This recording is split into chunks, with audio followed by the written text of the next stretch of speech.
दुर्गेचे 6वे रूप कात्यायनी. दुर्गेचे हे 6वे रूप कात्यायनी या नावाने ओळखले जाते. दुर्गापूजेच्या 6व्या दिवशी या देवीची उपासना केली जाते. या दिवशी साधकाचे मन आज्ञा या चक्रात स्थिर होते. योग साधनेत या आज्ञाचक्राचे विशेष स्थान आहे. या चक्रात स्थिर झालेला साधक कात्यायनीच्या चरणी आपले सर्वस्व वाहून देतो. परिपूर्ण आत्मदान करणाऱ्या भक्ताला देवी सहजपणे दर्शन देते. दुर्गेचे नाव कात्यायनी कसे पडले यामागे एक कथा आहे.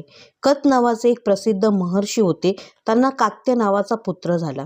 या कात्याच्या गोत्रात प्रसिद्ध महर्षी कात्यायनाचा जन्म झाला. त्यांनी अनेक वर्ष भगवतीची कठोर तपस्या केली. भगवतीने त्यांच्या घरी जन्म घ्यावा अशी त्यांची इच्छा होती. भगवतीने त्यांच्या या प्रार्थनेचा स्वीकार केला.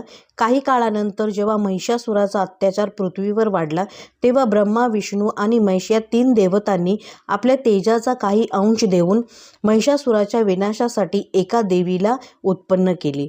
महर्षी कात्यायनाने या देवीची सर्वप्रथम पूजा केली म्हणून या देवीला कात्यायनी देवी असे नाव पडले. आश्विन कृष्ण चतुर्थीच्या दिवशी या देवीने महर्षी कात्यायनाच्या घरी जन्म घेतला होता.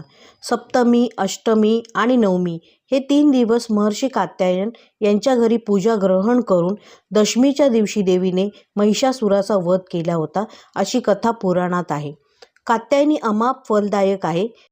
कालिंदीच्या यमुना किनारी भगवान कृष्णाला पती रूपात प्राप्त करण्यासाठी ब्रजगोपींनी या देवीची पूजा केली होती. ही देवी ब्रजमंडळाच्या अधिष्ठात्रीच्या रूपात प्रतिष्ठित आहे.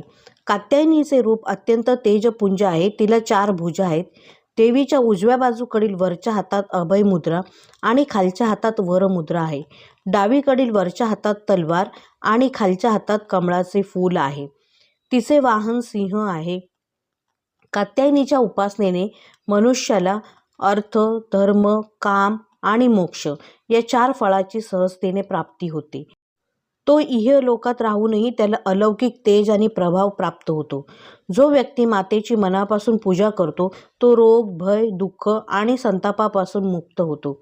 7 जन्माचे पाप नष्ट करण्यासाठी मातेला शरण येऊन तिची उपासना करणे आवश्यक आहे. जय मा कात्यायनी देवी. प्लीज चॅनलला सबस्क्राईब नक्की करा.